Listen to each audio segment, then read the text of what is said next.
Hay una filosofía argentina, un pensamiento riguroso acerca del lugar del hombre en la sociedad. Obras literarias como El Facundo, El Martín Fierro, El Matadero. Texto axial, fundamental, el plan revolucionario de operaciones de Mariano Moreno, Los muertos en Plaza de Mayo. El primer centenario se festeja bajo estado de sitio. Las cartas a Lavalle deciden el fusilamiento de Dorrego. No hay verdad que se resista frente a 2 pesos, moneda nacional.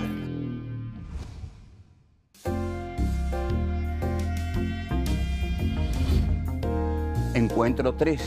La entrada al segundo centenario. 1. La crisis y la incertidumbre. 2. Participación popular. La consigna que se vayan todos. 3.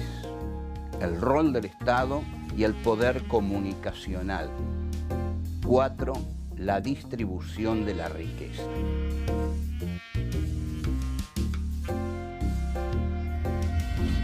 En el año 2010, la República Argentina celebra el segundo centenario de la Revolución de Mayo. Los argentinos llegamos a este momento luego de 2 crisis disímiles en la última década. La de 2001, en el país, una de las más crudas de su historia, que culmina con un profundo conflicto institucional y decenas de muertos. Y la de 2008, en el mundo, con la debilidad y caída de los mercados mundiales que enfrentan intensas recesiones, sobre todo en los países más poderosos del planeta. El segundo centenario encuentra en Argentina a la primera presidenta mujer elegida por el voto democrático, Cristina Fernández, que se propone consolidar la democracia y la integración regional. Durante los primeros años del segundo milenio, gobiernos de corte popular toman posición en muchos países de América Latina. Manifestación que se traduce en la reformulación del rol del Estado y en una revisión de su inserción en el mundo luego de varias décadas de hegemonía neoliberal. La entrada al segundo centenario constituye una nueva oportunidad para construir y delinear la identidad que cada nación busca darse a sí misma en medio de esta integración regional.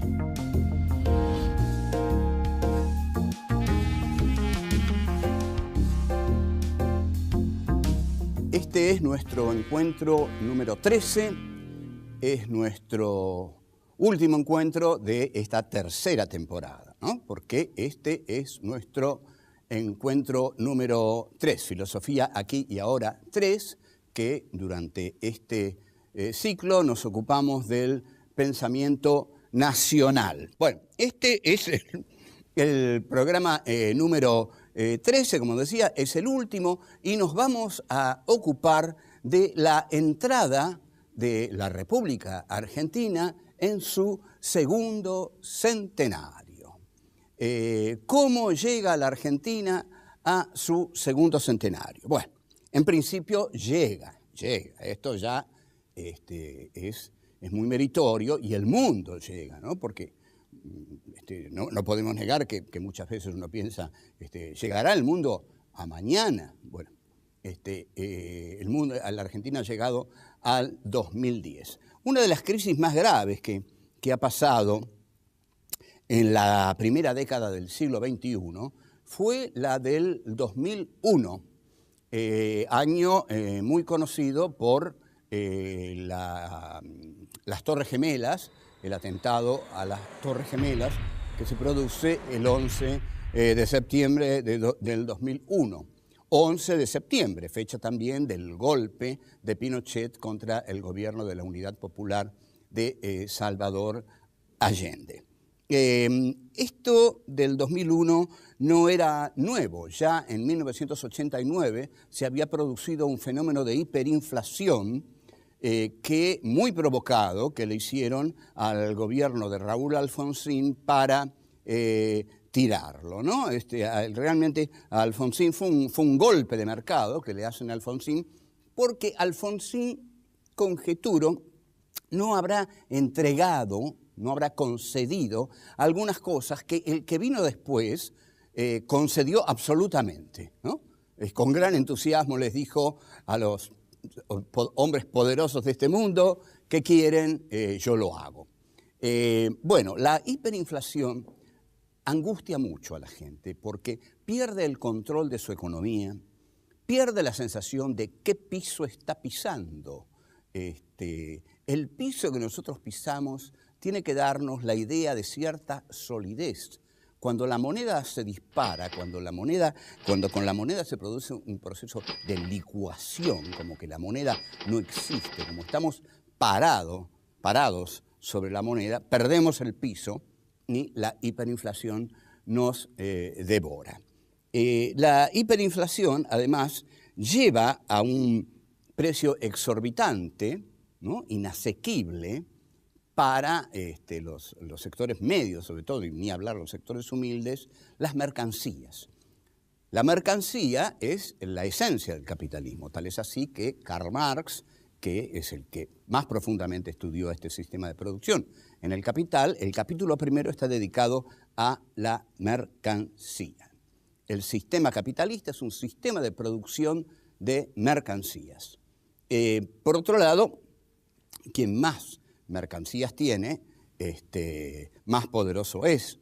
Y la mercancía es el resguardo del dinero. Pero el resguardo del dinero para las clases poderosas no es el país. Ojo, no. El dinero se guarda afuera.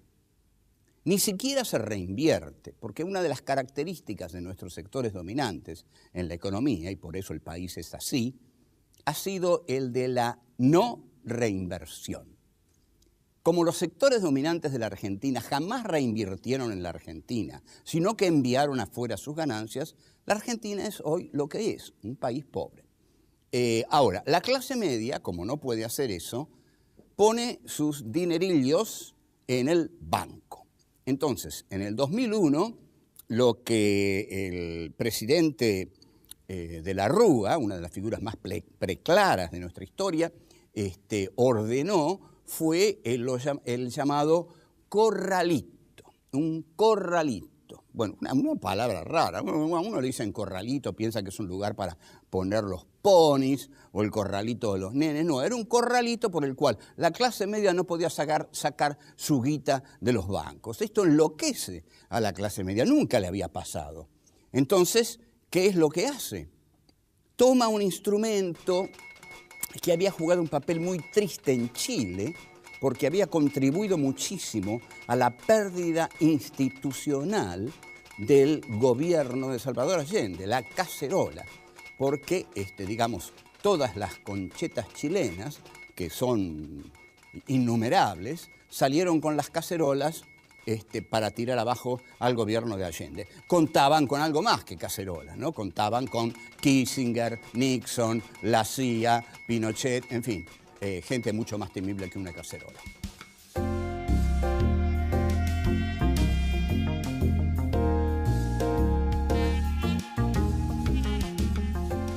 Cuando esta clase media cacerolera sale a la calle, el presidente de la Rúa lo que resuelve hacer, si es que lo resuelve él, porque en realidad es difícil imaginar a de la Rúa resolviendo cosas.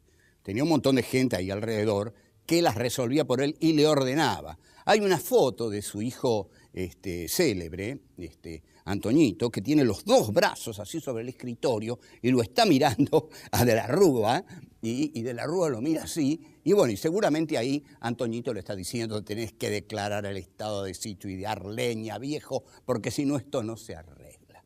Muy bien, eso fue lo que hizo de la Rúa, es decir, le hizo caso a le hizo caso a Antoñito y declara el estado de sitio.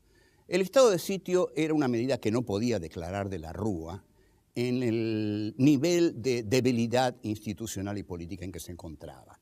Entonces, en lugar de mandar a la gente a su casa, que es lo que pretende el estado de sitio, sacó a la gente de su casa con las cacerolas. Las cacerolas derrocaron a de la Rúa, pero acá hay un problema no resuelto en la Argentina. De la Rúa se va del gobierno y hay una represión terrible, terrible en la Plaza de Mayo. Hay 30, 31 muertos, que deja de la Rúa como estela sangrienta de su retirada.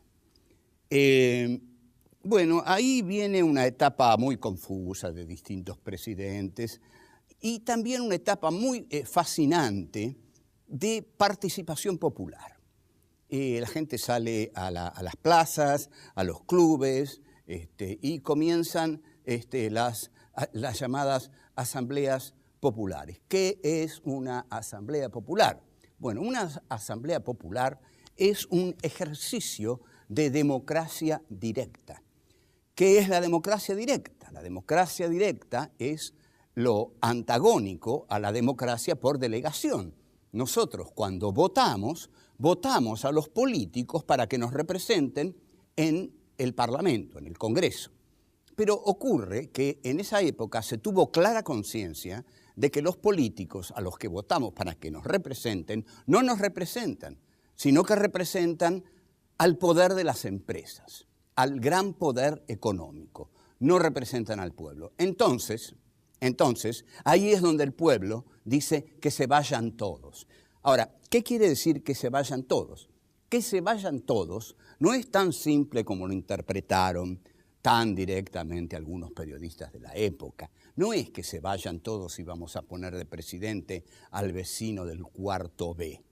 No, no los queremos más, nos vamos a valer por nosotros mismos. Que se vayan todos, se van de nuestro respeto, se van de nuestra valoración positiva, se van, no los queremos ver más. Entonces comienzan los estados de asamblea. La asamblea es un ejercicio de democracia directa. Estos ejercicios de democracia directa fueron un momento muy fructífero del país, al cual en cualquier momento deberíamos retornar como un ejercicio, digamos, que sea ejercido por el pueblo mismo, ¿no? Y no delegado ni en los políticos ni en los medios, sino ejercido por la población, por la civilidad que va a escucharse los unos a los otros. De este proceso, un complejo proceso, surgen unas elecciones y hay un candidato que pone Duhalde, que viene del Frío, que de joven le decían Lupín, que era un personaje del rico tipo, que dibujaba divito, que tenía una enorme nariz, y que accede a la presidencia con el 22% de los votos, porque Menem, ese personaje, en fin, entre farandulesco y diabólico, ¿no? No se presenta en el balotaje, porque sabe que si se presenta en el balotaje, Kirchner hubiera asumido con el 70% de los votos, porque ahí sí toda la gente se hubiera volcado hacia él. Pero al no presentarse, lo deja Kirchner con un caudal de votos limitado. Ahora, Kirchner, de todos modos, asume con una voluntad política muy firme. Hay presidentes que asumen adueñándose del poder, ¿no? Que uno ve que, bueno, este tipo llegó aquí para gobernar. De eso no me cabe la menor duda. Entonces, en el discurso que da en el Congreso al asumir, larga una definición de lo que él es, de dónde viene, y que la definición dice: pertenezco a una generación diezmada. Esto asombra a muchos, preocupa a muchos, y surge una frase: se viene el surdaje. Se viene el surdaje porque si este hombre pertenece a una generación diezmada, acá la única generación que fue diezmada fue la llamada generación del 70. Y esa generación del 70 fue diezmada porque fue considerada zurda por los militares de la Seguridad Nacional, que tuvieron el poco delicado gesto de eliminar por lo menos a 30.000 jóvenes de esa generación. O sea que la primera definición de Kirchner es: yo pertenezco a esa generación que fue diezmada.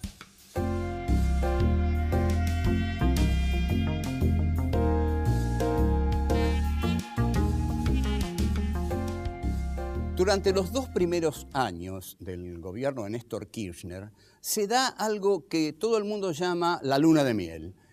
Son 2 años en los cuales Kirchner intenta una política de transversalidad e incluso intenta organizar casi un nuevo partido de centro-izquierda, pero se da cuenta que el aparato poderoso del PJ, si no está en sus manos, esto es lo que él piensa, él no tiene segura su presidencia. Entonces se dedica a apoderarse del aparato del PJ. Aquí empieza la etapa que podemos llamar el pejotismo de Kirchner. Es decir, apoderarse de ese aparato que es lo que el peronismo es hoy. El PJ es hoy un aparato que no tiene ideología, es un aparato para construir poder. El poder está ahí adentro. Consiste el poder en captar todo lo que uno pueda dentro de esa cosa, de ese corleonismo que es hoy el aparato justicialista, y quedarse con la parte que le dé más poder. Kirchner se mete en esos laberintos y ahí se produce una lucha que quizás nos remita a la filosofía de Thomas Hobbes.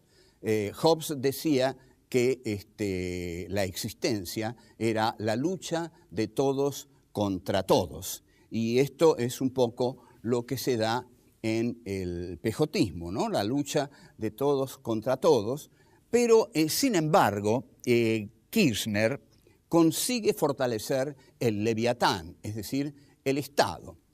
Una de las cosas más irritativas que hace Néstor Kirchner es fortalecer el Estado que Menem había destruido. ¿En qué sentido lo había destruido? Lo había destruido como elemento de intervención en la economía. Con Menem, el Estado había dejado por completo de intervenir en la economía. Con Kirchner, el Estado vuelve a intervenir en la economía. Entonces, ese Estado es un Estado keynesiano, que es un Estado de bienestar, que es un Estado que interviene en la economía, y que incluso interviene activamente. Esto lo hemos visto con los conflictos que el Estado, bajo el gobierno ya de Cristina Fernández, ha tenido con algunos grupos de poder, a los cuales, digamos, atacó con total decisión, porque consideraba que digamos, los monopolios y los oligopolios deformaban la lógica del mercado. En esto, Cristina Fernández estaba de acuerdo con Adam Smith. Ahora bien, cuando Néstor K. Se consagra al pejotismo, ahí deja de lado muchos de sus ideales, y sus 2 últimos años ya no son tan brillantes. Asume Cristina Fernández y al poco tiempo de asumir hay todo un bloque compacto opositor que reacciona con una virulencia excepcional, casi nunca vista, contra un gobierno que acababa de asumir. ¿Cómo estaba formado ese bloque? Ese bloque estaba formado por la clase media cacerolera, que sale a cacerolear contra el gobierno, con el campo, el llamado campo, que tal como lo definió un señor, creo que se llamaba Roulette, a mí mi maestra de historia me dijo que la historia argentina la hizo la iglesia, el ejército y el campo. Bueno, para ese señor las cosas estaban claras, pero no son tan así. Y el otro poder fundamental que se le añade a este bloque es el poder comunicacional. Como nunca el poder comunicacional estuvo en contra de un gobierno. ¿Qué es lo que logra el poder comunicacional? Este tema me gusta muchísimo y a mí me encantaría dar un filosofía aquí y ahora 4 sobre el tema de el sujeto otro, el poder comunicacional y la colonización de la subjetividad. El poder comunicacional coloniza las subjetividades. ¿Qué es colonizar la subjetividad? Yo tengo una subjetividad, usted tiene otra, pero sin embargo, el poder comunicacional nos coloniza nuestras subjetividades, porque nos dice lo que tenemos que pensar, nos dice lo que tenemos que decir, nos dice lo que tenemos que leer, nos dice a dónde tenemos que ir, a dónde tenemos que comer, qué tipo de mujer nos tiene que gustar, nos dice todo. Somos manejados por el poder comunicacional, que también nos dice si tenemos que odiar o no odiar a este gobierno o a cualquier gobierno. El poder comunicacional decidió que al gobierno de Cristina Fernández había que, en verdad, claramente, por decirlo, destituirlo. Surgió en defensa de ese gobierno, que en ese momento estaba en una situación muy débil, hubiera bastado un tanque solamente para que cayera. Surgió un grupo de intelectuales, de los mejores intelectuales del país, que se nuclearon alrededor de Carta Abierta y defendieron apasionadamente la estabilidad institucional. Porque acá, en realidad, lo que nosotros queremos no es primordialmente la defensa de un gobierno. Quisiéramos que siempre un centenario en la Argentina, y los que puedan venir, si vienen, se festejen en democracia, se festejen sin el acecho de las fuerzas del golpe institucional, del golpe militar, que está muy sofocado porque, digamos, los militares están apartados de estas cuestiones, no quieren, creo, y estoy casi seguro, no quieren ser más utilizados para defender los intereses de otros sectores de la sociedad que no son ellos.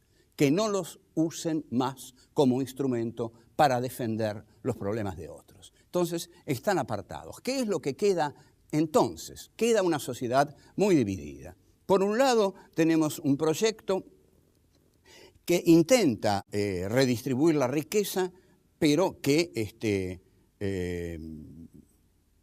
lo logra muy difícilmente porque tiene enfrente a muchos que no quieren distribuir la riqueza. No quieren. Entonces, ahí está el problema.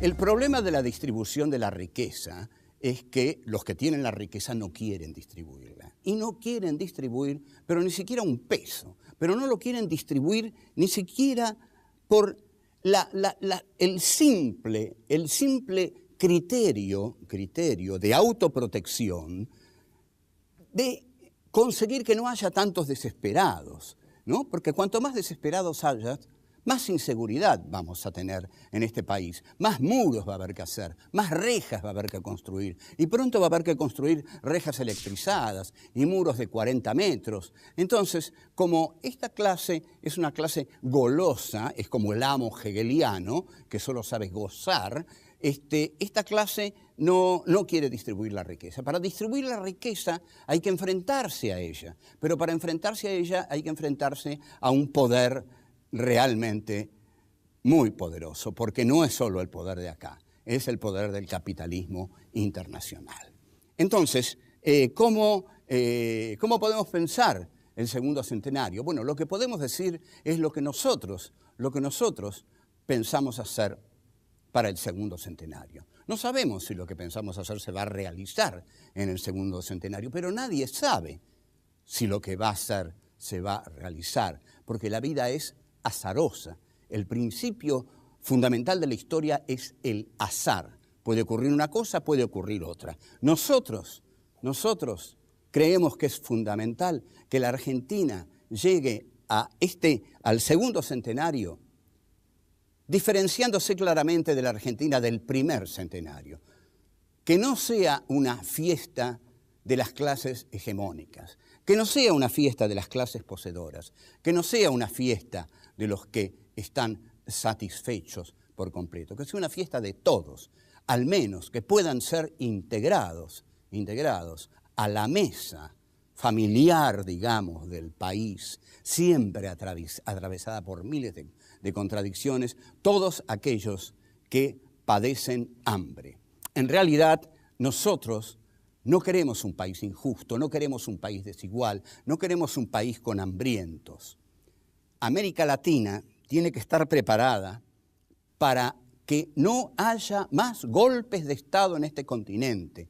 No puede haber golpes de Estado. La democracia tiene que seguir, pero la democracia, si no alimenta, si no da de comer, como decía un político, y que no dio de comer, y que no da de comer, porque hay 1.000 millones de hambrientos en este mundo, en este momento, la democracia, si no consigue satisfacer las necesidades inmediatas, esenciales de la gente que habita este país, la democracia no sirve para nada. Entonces, y nosotros queremos que sirva, porque queremos vivir en democracia.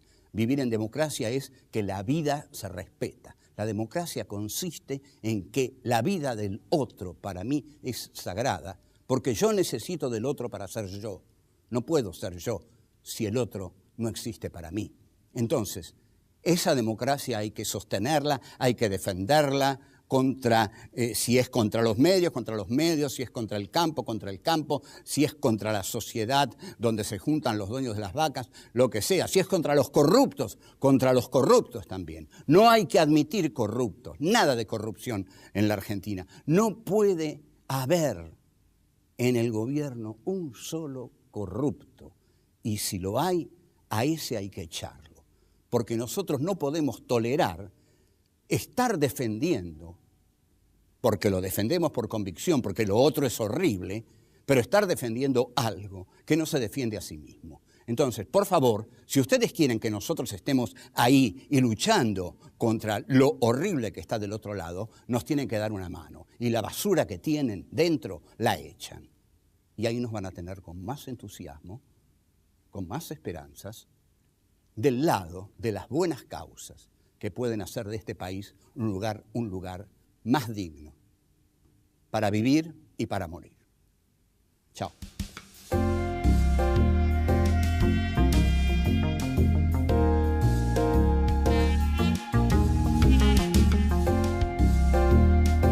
El principio fundamental de la historia es el azar.